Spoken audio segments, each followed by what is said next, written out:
Hello! So these are my 4 must-read, best-of-all-time history books. Zero bias. This is objectively the case. It's truth. Let's go. Book number 1 is The History of Rome. Now, why do I like this book? First of all, it goes over all of the actual history of Rome, all the way from the beginning of the origin stories, all the way to the end. It also talks about the different types of evidence used to actually support claims made by historians.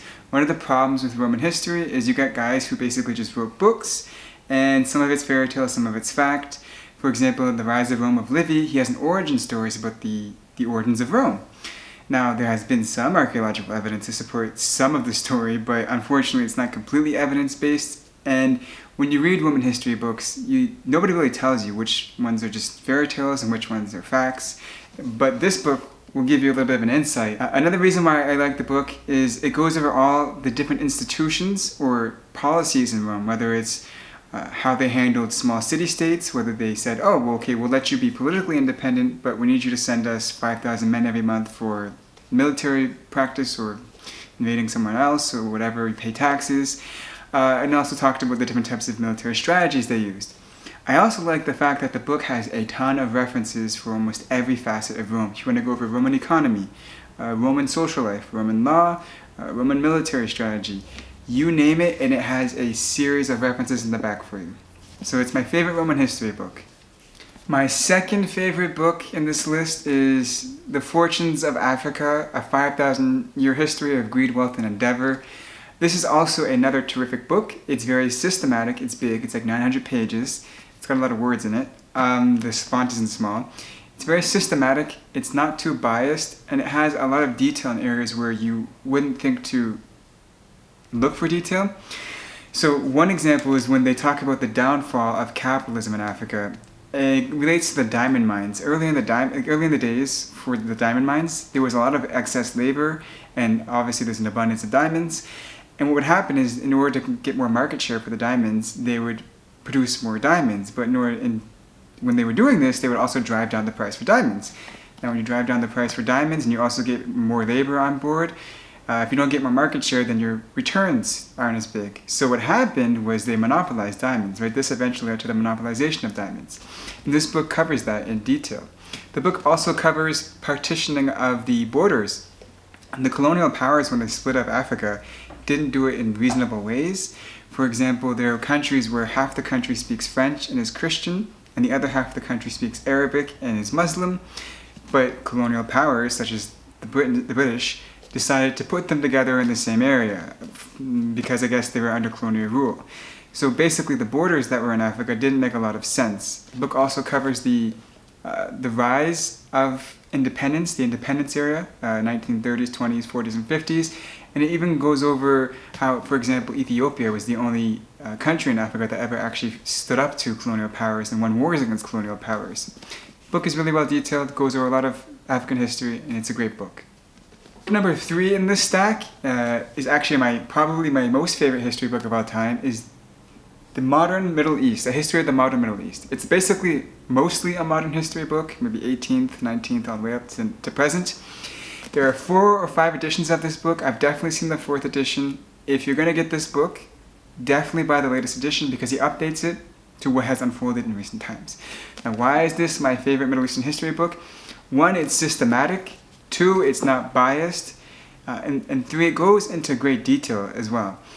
To start with, a lot of Middle Eastern history books are told from like a foreign power point of view. You'll have this problem where they talk too much about issues in the Middle East as it relates to America's interest or Russia's interest, and it doesn't actually talk about the point of view from, say, Jordan or Egypt or Turkey, okay?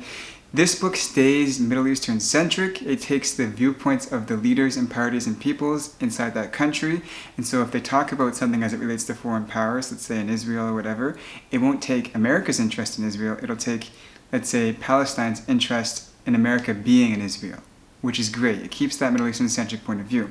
It's also not too biased. There's a lot of leaders that get communicated biasly in certain history books. In this book, the leaders are presented neutrally, and even actually sometimes favorably. And it just talks about what they did for their parties or their countries, and whether they were popularly supported or not. The last thing I want to mention in this book is that it's very systematic in the sense that it starts off by communicating the origins of Islam, how Islam has adapted to being used in modern nation states, some of the political issues that Islam has had with other religions or other countries, and also some of the internal issues with Islam.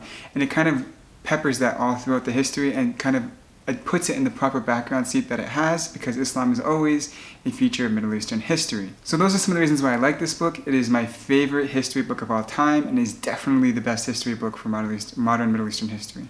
The fourth book on this list is Making China Modern. This is a terrific book on Chinese history, and I think it's also a really important book to understand modern China. Now, it goes from the Qing dynasty to Xi Jinping. I wish there was more on Xi Jinping, but I don't know when this book was published, probably 2015, I believe, and so we don't get a lot of the modern stuff. If there's an updated edition, I'm not sure. You can check that out. Why it's a great book, though? So, first of all, it's not biased. Second of all, obviously, it's systematic. Look how big it is. But third of all, again, it's really going to help you understand modern China.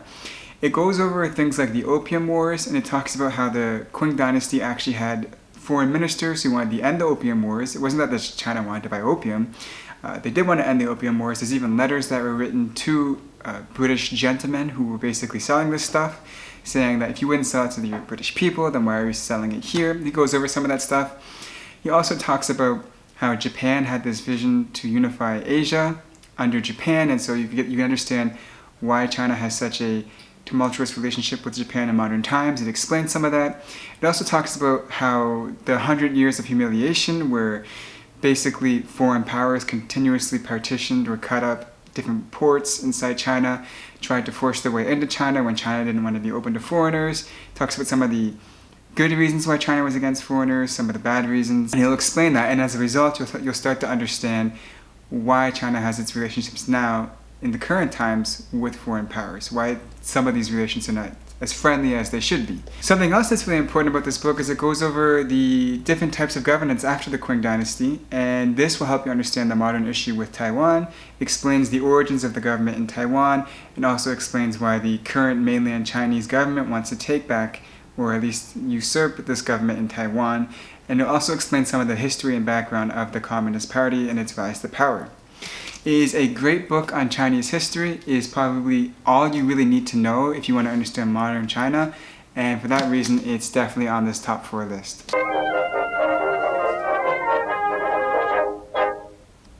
Those are my top 4 history books. If you guys have read some of these, let me know in the comment section.